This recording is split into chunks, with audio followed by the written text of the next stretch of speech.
ಭೂದೇವಿ ಸಮೇತ ಶ್ರೀ ಲಕ್ಷ್ಮೀ ವರಹನಾಥ ಸ್ವಾಮಿಯು ನೆಲೆಸಿರುವ ಕಲ್ಲಹಳ್ಳಿಯ ರೇವತಿ ನಕ್ಷತ್ರದ ವಿಶೇಷ ಪೂಜಾ ಕಾರ್ಯಕ್ರಮಕ್ಕೆ ಹರಿದು ಬಂದ ಭಕ್ತಸಾಗರ. ಚಲನಚಿತ್ರ ನಟ ಶರಣ್, ರಾಜ್ಯದ ಮಾಜಿ ಸಚಿವ ಪುಟ್ಟರಾಜು, ಮಾಜಿ ಸ್ಪೀಕರ್ ಕೃಷ್ಣ, ಧರ್ಮಪತ್ನಿ ಇಂದ್ರಮ್ಮ ಕೃಷ್ಣ, ಆಂಧ್ರಪ್ರದೇಶದ ಧರ್ಮಾವರಂ ಶಾಸಕರು ಸೇರಿದಂತೆ 25,000ಕ್ಕೂ ಹೆಚ್ಚಿನ ಭಕ್ತಾದಿಗಳು ಭಾಗಿ. ಗೋವಿಂದ ಶ್ರೀನಿವಾಸ ಎಂದು ಮೊಳಗಿದ ಜಯಘೋಷಗಳು. ರೇವತಿ ನಕ್ಷತ್ರದ ಶುಭ ದಿನವಾದ ಇಂದು ಭೂ ವೈಕುಂಠವೆಂದೇ ಪ್ರಸಿದ್ಧವಾಗಿರುವ ಕೆಆರ್ಪೇಟೆ ತಾಲೂಕಿನ ಪುರಾಣ ಪ್ರಸಿದ್ಧ ಪುಣ್ಯಕ್ಷೇತ್ರ ಭೂದೇವಿ ಸಮೇತ ಶ್ರೀ ಲಕ್ಷ್ಮೀ ವರಹನಾಥ ಸ್ವಾಮಿಯು ನೆಲೆಸಿರುವ ಕಲ್ಲಹಳ್ಳಿಗೆ ಭಕ್ತರ ಪ್ರವಾಹವೇ ಹರಿದು ಬಂದಿತ್ತು. ಕನ್ನಡ ಚಲನಚಿತ್ರರಂಗದ ಪ್ರಖ್ಯಾತ ನಾಯಕ ನಟ ಶರಣ್ ದಂಪತಿಗಳು, ರಾಜ್ಯದ ಮಾಜಿ ಸಚಿವರಾದ ಸಿಎಸ್ ಪುಟ್ಟರಾಜು ದಂಪತಿಗಳು, ರಾಜ್ಯ ವಿಧಾನಸಭೆಯ ಮಾಜಿ ಅಧ್ಯಕ್ಷ ಕೆಆರ್ಪೇಟೆ ಕೃಷ್ಣ ಅವರ ಧರ್ಮಪತ್ನಿ ಶ್ರೀಮತಿ ಇಂದ್ರಮ್ಮ ಕೃಷ್ಣ ಕುಟುಂಬ ವರ್ಗದವರು ಹಾಗೂ ನೆರೆಯ ಆಂಧ್ರಪ್ರದೇಶದ ಧರ್ಮಾವರಂ ಕ್ಷೇತ್ರದ ಶಾಸಕರು ಸೇರಿದಂತೆ 25,000ಕ್ಕೂ ಹೆಚ್ಚಿನ ಭಕ್ತಾದಿಗಳು ಭೂವರಹನಾಥ ಕ್ಷೇತ್ರಕ್ಕೆ ಆಗಮಿಸಿ ರೇವತಿ ನಕ್ಷತ್ರದ ಶುಭ ದಿನವಾದ ಇಂದು ನಡೆದ ಸ್ವಾಮಿಯ ಅಭಿಷೇಕ, ಪುಷ್ಪಾಭಿಷೇಕ, ಪಟ್ಟಾಭಿಷೇಕ, ವರಹ ಹೋಮ ಹಾಗೂ ಶ್ರೀನಿವಾಸ ಕಲ್ಯಾಣ ಕಾರ್ಯಕ್ರಮಗಳಲ್ಲಿ ಭಾಗವಹಿಸಿ ಸಂಭ್ರಮಿಸಿದರು. ₹1,000 ಲೀಟರ್ ಹಾಲು, 500 ಲೀಟರ್ ಎಳೆನೀರು, 500 ಲೀಟರ್ ಕಬ್ಬಿನ ಹಾಲು, ಮೊಸರು, ಜೇನುತುಪ್ಪ, ಹಸುವಿನ ತುಪ್ಪ, ಸುಗಂಧದ ದ್ರವ್ಯಗಳು, ಗಂಗಾಜಲ, ಅರಿಶಿಣ, ಶ್ರೀಗಂಧದಿಂದ ಅಭಿಷೇಕ ಮಾಡಿ ಮಲ್ಲಿಗೆ, ಜಾಜಿ, ಸಂಪಿಗೆ, ಸುಗಂಧ, ರಾಜ, ಸೇವಂತಿಗೆ, ಕಮಲ, ತುಳಸಿ, ದವನ, ಪವಿತ್ರ ಪತ್ರೆಗಳು ಸೇರಿದಂತೆ 58 ಬಗೆಯ ಅಪರೂಪದ ಪುಷ್ಪಗಳಿಂದ ಪುಷ್ಪಪ್ಪ ಅಭಿಷೇಕ ಮಾಡಿ ಪಟ್ಟಾಭಿಷೇಕ ನಡೆಸಿ ಲೋಕ ಕಲ್ಯಾಣಾರ್ಥವಾಗಿ ವಿಶೇಷ ಪ್ರಾರ್ಥನೆ ಸಲ್ಲಿಸಲಾಯಿತು.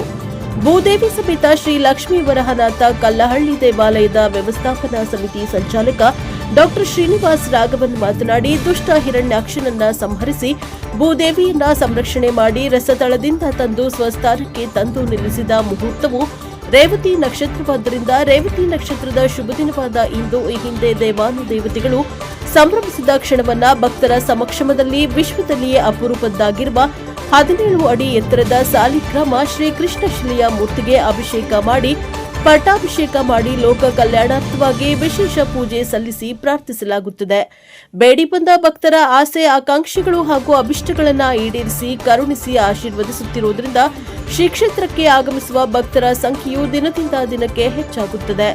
ಭೂವರಹನಾಥ ಕ್ಷೇತ್ರವನ್ನ ತಿರುಮಲ ತಿರುಪತಿಯ ಮಾದರಿಯಲ್ಲಿ ಸಮಗ್ರವಾಗಿ ಅಭಿವೃದ್ಧಿಪಡಿಸಲು ಮೈಸೂರಿನ ಪರಕಾಲ ಮಠದ ಪರಕಾಲ ಸ್ವಾಮಿಗಳು ಸಂಕಲ್ಪ ಮಾಡಿದ್ದು, ಹೊಯ್ಸಳ ವಾಸ್ತುಶಿಲ್ಪಕಲಾ ವೈಭವದ ಮಾದರಿಯಲ್ಲಿ ದೇವಾಲಯವನ್ನ ಸಂಪೂರ್ಣವಾಗಿ ಕಲ್ಲಿನಿಂದಲೇ ನಿರ್ಮಾಣ ಮಾಡಲಾಗುತ್ತಿದೆ.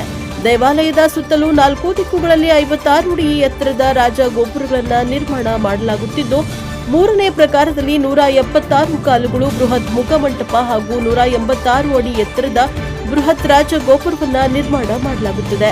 ಶ್ರೀ ಕ್ಷೇತ್ರದಲ್ಲಿ ವೇದಪಾಠ ಶಾಲೆ ಶೀಘ್ರದಲ್ಲೇ ಆರಂಭವಾಗುತ್ತಿದ್ದು, ಪ್ರಸ್ತುತ ಗೋಶಾಲೆ ಹಾಗೂ ಬೆಳಗ್ಗೆ 9 ಗಂಟೆಯಿಂದ ರಾತ್ರಿ 8 ಗಂಟೆಯವರೆಗೆ ಶ್ರೀ ಕ್ಷೇತ್ರಕ್ಕೆ ಆಗಮಿಸುವ ಭಕ್ತಾದಿಗಳಿಗೆ ಅನ್ನ ಪ್ರಸಾದವನ್ನು ವಿತರಿಸಲಾಗುತ್ತದೆ. ದೇವಾಲಯವನ್ನ ಸಂಪೂರ್ಣವಾಗಿ ಗ್ರಾನೈಟ್ ಕಲ್ಲಿನಿಂದ ನಿರ್ಮಾಣ ಮಾಡಲಾಗುತ್ತಿದೆ. ಚೈನಾ ತಂತ್ರಜ್ಞಾನದ ಮಾದರಿಯಲ್ಲಿ ಕಲ್ಲನ್ನ ಕತ್ತರಿಸುವ ಹಾಗೂ ಕಲ್ಲನ್ನ ಕೆತ್ತನೆ ಮಾಡುವ ಯಂತ್ರೋಪಕರಣಗಳನ್ನು ಅಳವಡಿಸಿ ದೇವಾಲಯದ ನಿರ್ಮಾಣಕ್ಕೆ ತಾಂತ್ರಿಕ ಸ್ಪರ್ಶವನ್ನ ನೀಡಿ ಇನ್ನು 3 ವರ್ಷಗಳಲ್ಲಿ ಕಾಮಗಾರಿಯನ್ನ ಸಂಪೂರ್ಣಗೊಳಿಸಿ ಲೋಕಾರ್ಪಣೆ ಮಾಡಲು ಪರಕಾಲ ಸ್ವಾಮಿಗಳು ಸಂಕಲ್ಪ ಮಾಡಿದ್ದು, ಭಕ್ತಾದಿಗಳು ನೀಡುವ ಕಾಣಿಕೆ ಹಣದಿಂದಲೇ ಸಂಪೂರ್ಣವಾಗಿ ದೇವಾಲಯವನ್ನ ನಿರ್ಮಾಣ ಮಾಡಲಾಗುತ್ತದೆ ಎಂದು ಶ್ರೀನಿವಾಸ್ ರಾಘವನ್ ವಿವರಿಸಿದರು. ರೇವತಿ ನಕ್ಷತ್ರದ ವಿಶೇಷ ಪೂಜಾ ಕಾರ್ಯಕ್ರಮದಲ್ಲಿ ಮೇಘಾಲಯ ರಾಜ್ಯಪಾಲ ವಿಜಯಶಂಕರ್ ಅವರ ಪುತ್ರ ಶ್ರೀನಿವಾಸ್, ಕನ್ನಡ ಸೇನೆಯ ಮಂಡ್ಯ ಜಿಲ್ಲಾಧ್ಯಕ್ಷ ಮಂಜುನಾಥ್, ಕೆಆರ್ಪೇಟೆ ಕೃಷ್ಣ ಪ್ರತಿಷ್ಠಾನದ ಸದಸ್ಯರಾದ ಹಾದನೂರು ಪರಮೇಶ್, ಸಂತೆಪಾಚಹಳ್ಳಿ ನಾಗರಾಜು, ಅಂತಾರಾಷ್ಟ್ರೀಯ ಪ್ರಶಸ್ತಿ ಪುರಸ್ಕೃತ ಶಿಕ್ಷಕರಾದ ಡಾ ಅಂಚಿ ಸಣ್ಣಸ್ವಾಮಿಗೌಡ, ಕರ್ನಾಟಕ ರಕ್ಷಣಾ ವೇದಿಕೆ ಮಂಡ್ಯ ಜಿಲ್ಲಾಧ್ಯಕ್ಷ ಹೊನ್ನೇನಹಳ್ಳಿ ವೇಣು ಸೇರಿದಂತೆ ಆಂಧ್ರಪ್ರದೇಶ, ಮಹಾರಾಷ್ಟ್ರ, ಕೇರಳ, ತಮಿಳುನಾಡು ಹಾಗೂ ಮೇಘಾಲಯ ರಾಜ್ಯದಿಂದ ಭಕ್ತಾದಿಗಳು ಆಗಮಿಸಿದ್ದು ವಿಶೇಷವಾಗಿತ್ತು. ಬ್ಯೂರೋ ರಿಪೋರ್ಟ್ ಡಾ ಕೆಆರ್ ನೀಲಕಂಠ, ಪ್ರಜಾಪವನ್ ಟಿವಿ, ಕೃಷ್ಣರಾಜಪೇಟೆ.